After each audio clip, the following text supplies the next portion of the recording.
बिस्मिल्लाहिर्रहमानिर्रहीम। ये जो टेस्ट है चैप्टर 18 का, ये देखते हैं। Line spectrum of atom consist of a series of lines in which of the following region? Infrared, ultraviolet, visible या ऑल ऑफ देम? क्या होगा? All of them. मर्दों वाली आवाज़ निकालो हैं। मैं सेकेंड कहता है while observing atomic spectrum prism is used to dash the radiation. Prism क्या करता है? उनको फैला देता है ताकि वो अपने वेवलेंथ में ब्रेक हो जाए। 3 में भी वही है, स्पेक्ट्रम ऑफ हाइड्रोजन।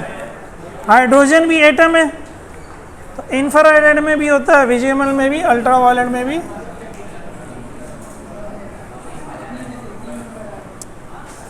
भाई बातें नहीं करो। For which of the following orbit में exist for hydrogen atom? Hydrogen atom के लिए कौन सा ऑर्बिट हो सकता है? हमने कहा था कौन सा ऑर्बिट हो सकता है? NH/2π। N1 हो, N2 हो, N3 हो, N। तो अभी N को अगर 3 पुट करेंगे तो क्या हो जाएगा? 3H/2π। तो ये आपको दिया हुआ है, बी ऑप्शन में दिया हुआ है।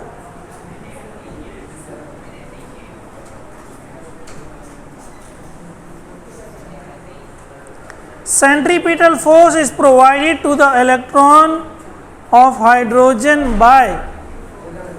हाँ, इलेक्ट्रॉन को सेंट्रीपिटल फोर्स कौन प्रोवाइड करता है? जो कूलम की फोर्स होती है। प्रोटॉन न्यूक्लियस में पॉजिटिव चार्ज है, इलेक्ट्रॉन पे नेगेटिव चार्ज है। पॉजिटिव चार्ज नेगेटिव चार्ज को अट्रैक्ट कर रहा है, कूलम्स अट्रैक्टिव फोर्स। भाई जिनके पास टेस्ट नहीं है वो किसी ऐसे के पास बैठ जाएं जिसके पास है, ठीक है।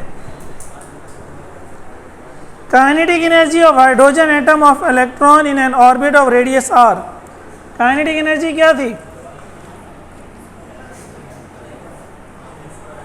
यहीं से निकाला था हमने कि सेंट्रीपिटल फोर्स mv²/r। ये क्या होगी? वही कूलम्स की force ke²/r। mac mass multiply by centripetal velocity. Centripetal velocity क्या होती है? v²/r। k q1 q2, electron का चार्ज भी, प्रोटॉन का चार्ज भी e/r। इसको भी हाफ से मल्टीप्लाई कर दो, इसको भी हाफ से भी मल्टीप्लाई कर दो। हाँ, यहाँ r होगा, स्क्वायर होगा, स्क्वायर होगा यहाँ।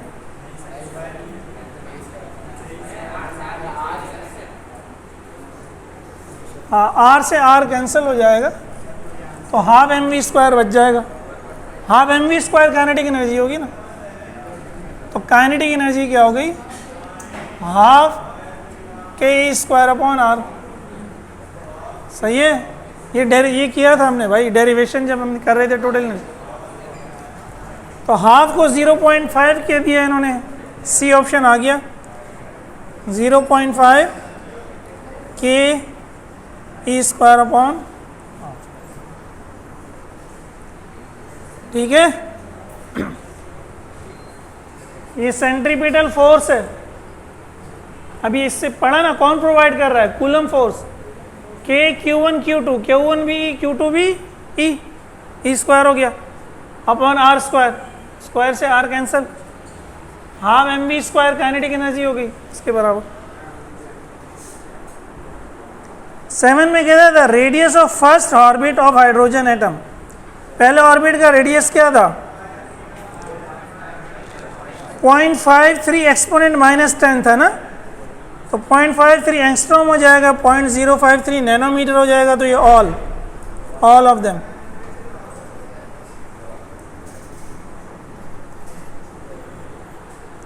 Binding energy of hydrogen in fourth orbit.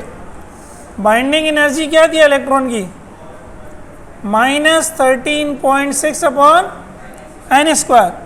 Fourth orbit में n4 हो जाएगा, इसको सॉल्व करो, -13.6 अपॉन 16, ये -0.85 आ जाएगा।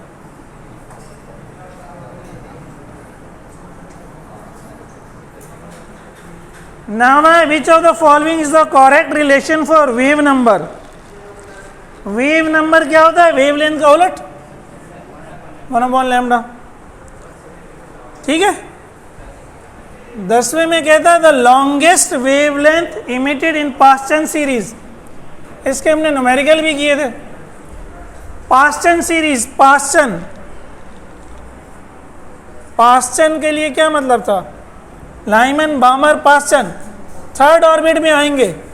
कहां से? 4 से, 5 से, 6 से। तो जब वो 4 से 3 में आएगा सबसे कम एनर्जी, और जब इन्फिनिटी से आएगा तो सबसे ज़्यादा एनर्जी। जिसकी एनर्जी कम होगी उसकी वेवलेंथ ज़्यादा होगी, जिसकी एनर्जी ज़्यादा होगी इसकी वेवलेंथ सबसे कम होगी। अभी वो क्या पूछ रहा है? लॉन्गेस्ट। तो लॉन्गेस्ट किसमें होगी? इसमें, क्योंकि इसमें एनर्जी सबसे कम होगी।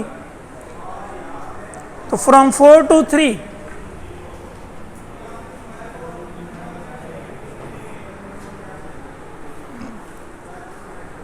वेवलेंथ ऑफ एक्सरेज, ये भी मैंने समझाया था।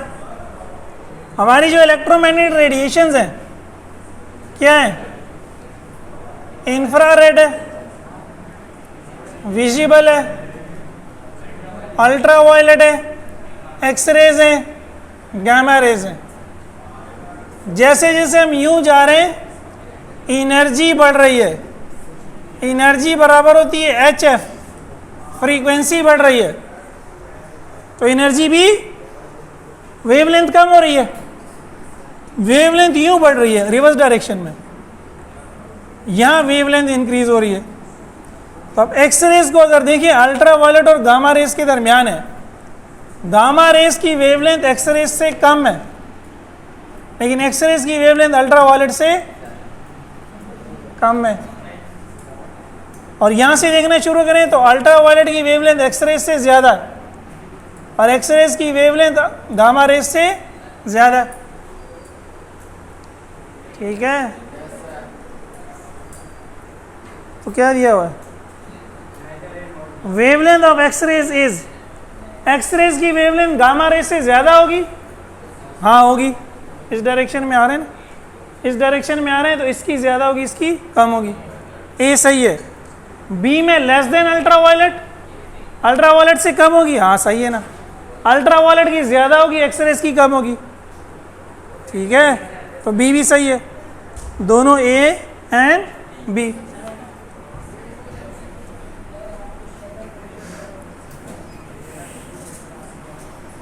भाई ठीक समझ आ रहा है यार? कोई नंबर ले लो ना भाई। मैं कह रहा हूँ इस डायरेक्शन में बढ़ रही है, ये 5 है, ये 2 है, ये 3 है। अब पढ़ो स्टेटमेंट। हाँ ये 1 है।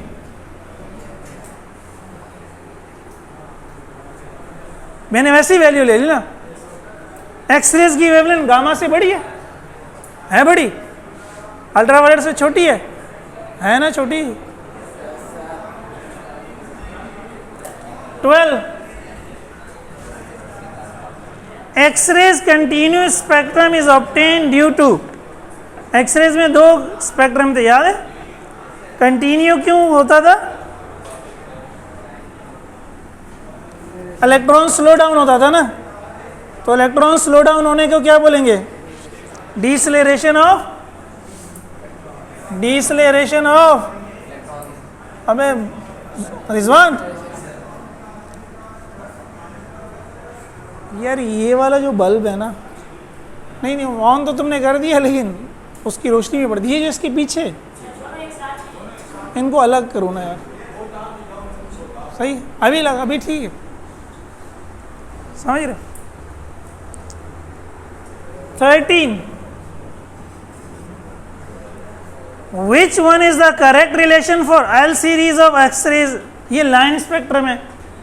लाइन स्पेक्ट्रम में क्या होता था? Inner shell transitions. L series क्या थी? के एल। पहली लाइन कब इमिट होती थी? जब यहां से के एल, अगला जो ऑर्बिट है इसको हम क्या कहते थे? L alpha. अगली लाइन कब होगी? अगला ऑर्बिट एल बीटा, अगली लाइन कब होगी, अगला ऑर्बिट।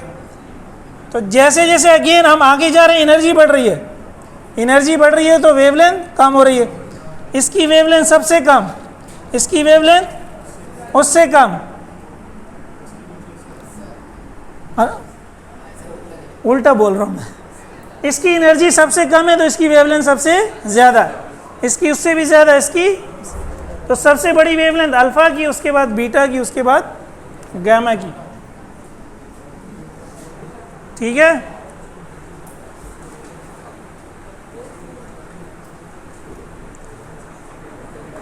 तो ये जो पूछ रहा है ये हमसे एनर्जी पूछ रहा है। ये क्या पूछ रहा है, इसने वेवलेंथ की बात नहीं की है, ये किसकी बात कर रहा है, एनर्जी की। तो एनर्जी एल गामा की सबसे ज़्यादा, उसके बाद एल बीटा की, उसके बाद एल, तो L gamma greater than L beta and L beta is greater than L. अगर वेवलेंथ होता तो उलट हो जाता, वेवलेंथ अल्फा की सबसे ज़्यादा होगी, फिर बीटा की, फिर गामा की।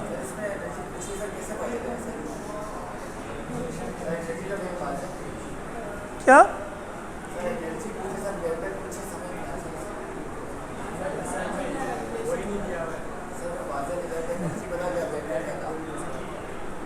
कुछ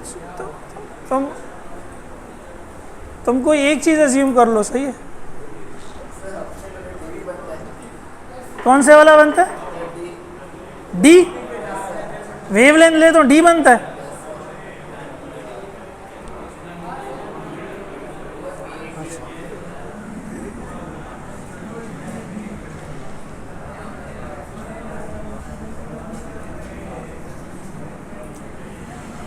चलो ठीक है, सही है। नॉर्मली स्पेक्ट्रम वेवलेंथ को ही जाहिर करता है, ठीक कह रहा है। तो डी इसका answer, L alpha is greater than L beta is greater than L gamma. 14 में है, laser is a device for producing, intense भी होती है, कोहेरेंट भी होती है, मोनोक्रोमेटिक भी होती है।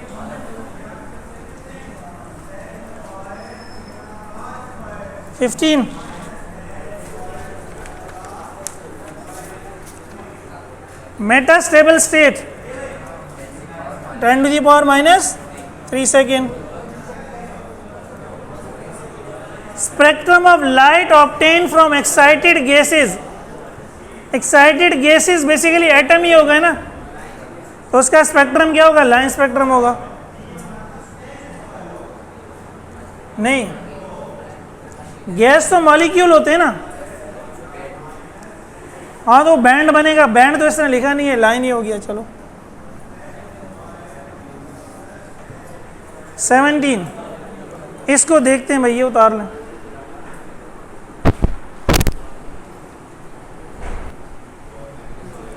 सत्रहवें क्वेश्चन में कहते हैं hydrogen atom could have an electron energy level transition from n = 2 to n = 3 by absorbing a photon. उसने सेकंड से थर्ड में जाना है तो एनर्जी अब्जॉर्ब करेगा, बहरहाल एनर्जी जो लेगा वो दोनों का डिफरेंस होगी। 2 का मतलब होगा 13.6/2 का स्क्वायर, ये हो जाएगा -3.4। 3 का मतलब होगा 13.6/3 का स्क्वायर 9।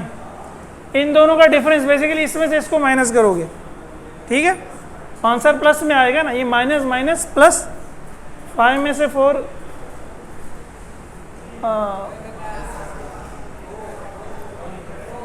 बड़े में से छोटा निकलेगा, 14 में से 5 गया 9, 2 में से 1 गया। भाई ये करोगे ना, E3 माइनस E2, E3 क्या है -1.5, माइनस माइनस क्या हो गया प्लस, इसमें से ये माइनस करोगे, ठीक है। 1.9 इन्होंने 1.89 दिया हुआ है, ठीक है, यही करीब तरीन है, एग्जैक्ट 1.89।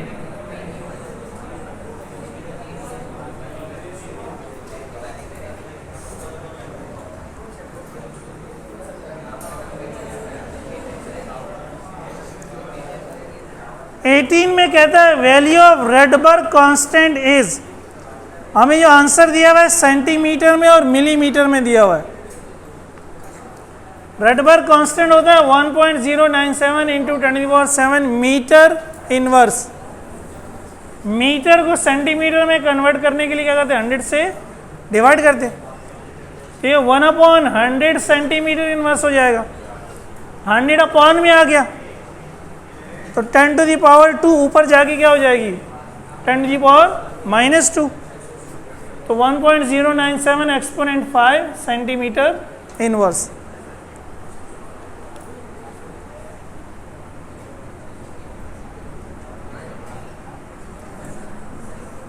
नॉर्मली मीटर को सेंटीमीटर में करने से वैल्यू बढ़ती है, यहाँ कम हो रही है क्योंकि मीटर इनवर्स है। मीटर क्या है, मीटर होता तो मल्टीप्लाई होता, मीटर इनवर्स है तो 100 क्या हो गया, डिवाइड हो गया।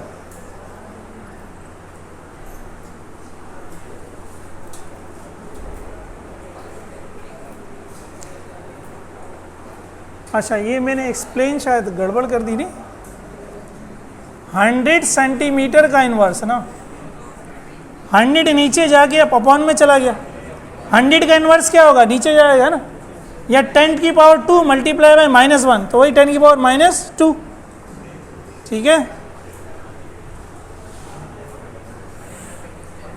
19 में कहता है Paschen, Brackett and Pfund series are in dash region. Paschen, Brackett और फंड नहीं, लाइमन था अल्ट्रा वायलेट में ना, बामर था विजिबल में, पास्चन, ब्रैकेट और फंड इंफ्रारेड में थे। ठीक है, तो इसका आंसर क्या हो गया, नन ऑफ दीज।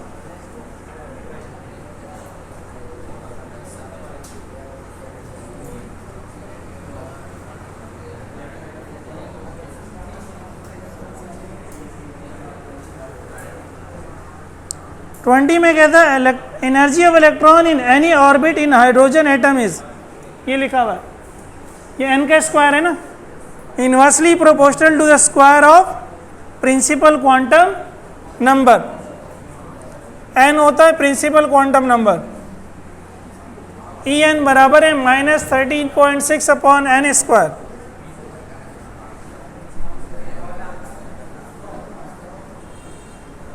n है principal quantum number.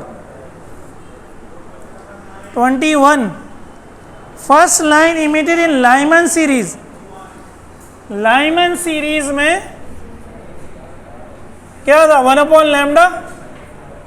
Lyman series में ये क्या होता था, 1। फर्स्ट लाइन इमिट होगी तो सेकेंड ऑर्बिट से आएगा। ठीक है, लाइमन सीरीज का मतलब था 1/1 स्क्वायर, 1 का स्क्वायर भी 1 हो जाएगा ना, और यहाँ वो ऑर्बिट आएगा जिस ऑर्बिट से आ रहा है, तो पहली लाइन की बात कर रहा है, पहली लाइन के लिए ये क्या हो जाएगा, सेकेंड ऑर्बिट। यहाँ क्या होता है, रटबर्ग कांस्टेंट, तो क्या हो जाएगा ये 1 - 1/4।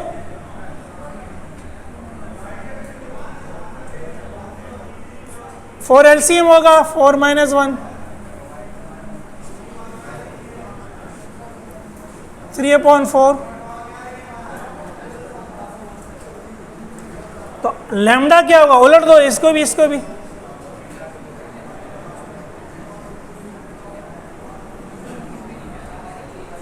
तो ये दिया हुआ ही नहीं है, नन।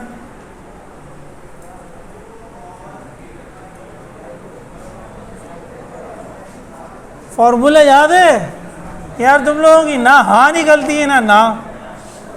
मेरी अब समझ में नहीं आ रहा कि मैं कौन सी क्लास को समझा रहा हूँ।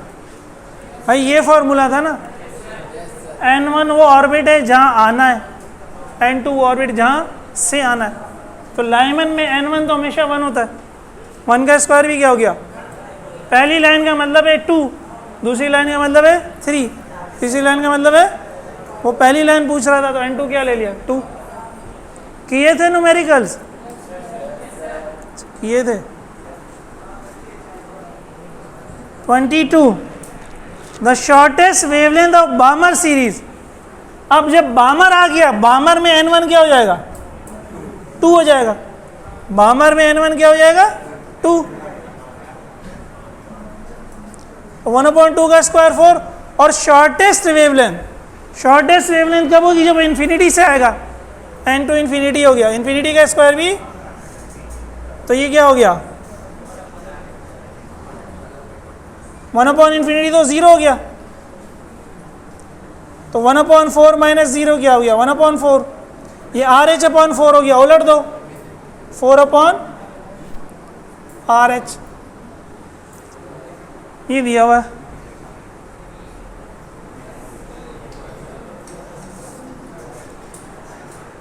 (23) करते हैं, फिर आप लोग उतार लें। According to Bohr's theory what force is responsible for holding electron in the orbit, ये भी हमने देख लिया। Coulomb force, Coulomb photo electrostatic, उतार लो यार।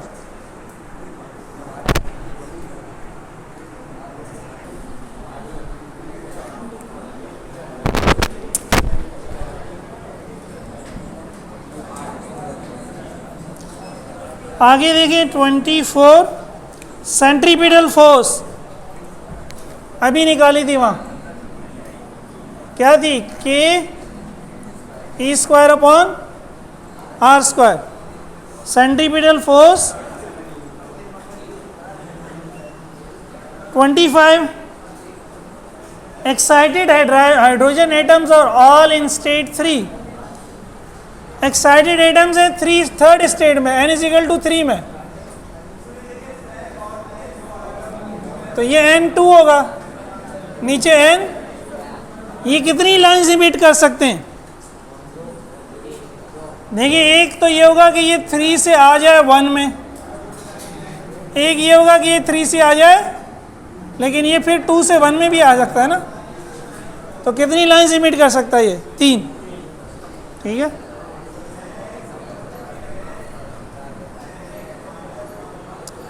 Radius of the third orbit, radius का फॉर्मूला क्या था?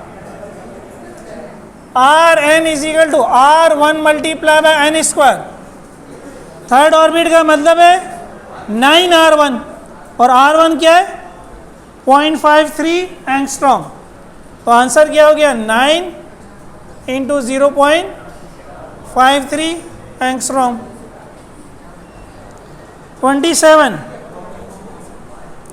when white light is passed through a cloud of hydrogen gas and then examined with a spectroscope, the dark lines observed on a bright background are caused.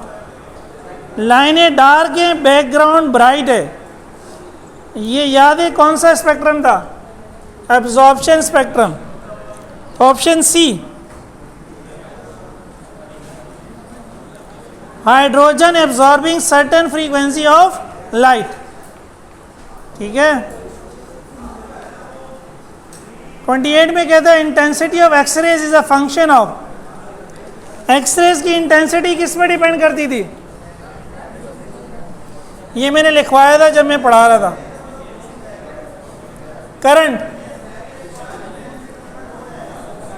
आप current ज्यादा गुजारोगे, electrons की energy बढ़ जाएगी। Electrons की, कौन से electron की? हैं? जो आप बम्बार करवा रहे थे, जो आप बम्बार करवा रहे थे, ठीक है। 29 X ray can pass through electric and magnetic field. X ray पे चार्ज होता है? चार्ज नहीं होता। जिसमें चार्ज नहीं होता तो उसमें कोई डेविएशन नहीं होती, ना इलेक्ट्रिक फील्ड उस पर फोर्स लगाती है ना मैग्नेटिक फील्ड।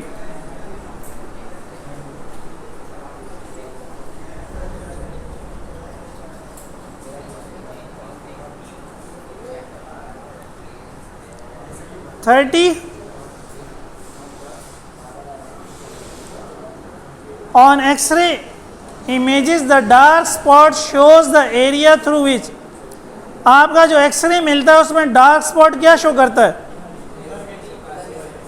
हैं? भाई आपकी बॉडी में से, गोश्त में से एक्सरे निकल जाती है और आपकी हड्डी में से एक्सरे पास नहीं होती। हड्डियाँ वाइट नज़र आती है ना एक्सरे में, देखा है ना, और बाकी क्या नज़र आता है, ब्लैक। वैसे वो तो जो ब्लैक है वहाँ एक्सरे टकरा जाती है, उसको ब्लैक कर देती हैं, और वाइट रीजन वो है जहाँ से एक्सरे पास नहीं होती। ठीक है,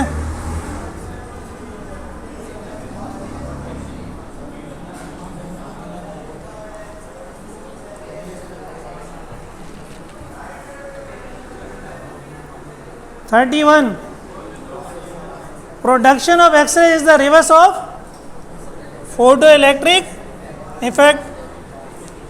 32 Number of energy stages required for laser, 3. 33 Process in which de-excitation on an atom is caused by an incident photon causing emission of second photon. एक फोटोन आया, उसने दूसरा फोटोन भी इमिट कर दिया, ये था स्टिमुलेटेड इमिशन। रेडिएशन प्रोसेस पढ़े थे ना, स्टिमुलेटेड इमिशन। स्पॉन्टेनियस इमिशन में क्या होता था, इलेक्ट्रॉन खुद ही जाता था, दूसरा इलेक्ट्रॉन उसको नहीं गिराता था। 34 laser is a device which amplify intensity, intensity बढ़ा देती है ना laser. 35 sunlight spectrum continuous. Which one of the following is true about the X-ray? X-rays contain all wavelengths from 0 to infinity, नहीं। X-rays contain only line, नहीं। X-rays contain only continuous, नहीं। तो D सही है फिर। X-rays do not contain any wavelength below a certain point। याद ही नहीं होगा किसी को, ये वेवलेंथ थी ना, यहाँ से स्टार्ट होता था, इस पॉइंट से नीचे वेवलेंथ नहीं है, सर्टेन पॉइंट से नीचे। 37 according to Bohr theory ratio of kinetic energy to total energy. अभी काइनेटिक एनर्जी निकाली हमने, Ke²/R। टोटल एनर्जी क्या थी, -Ke²/R। तो दोनों का रेशियो क्या होगा, इसको इससे डिवाइड करोगे 1 आ जाएगा, ऊपर क्या आ जाएगा -1। दिस डिवाइडेड बाय दिस क्या होगा, 1/-1। ठीक है, ठीक है।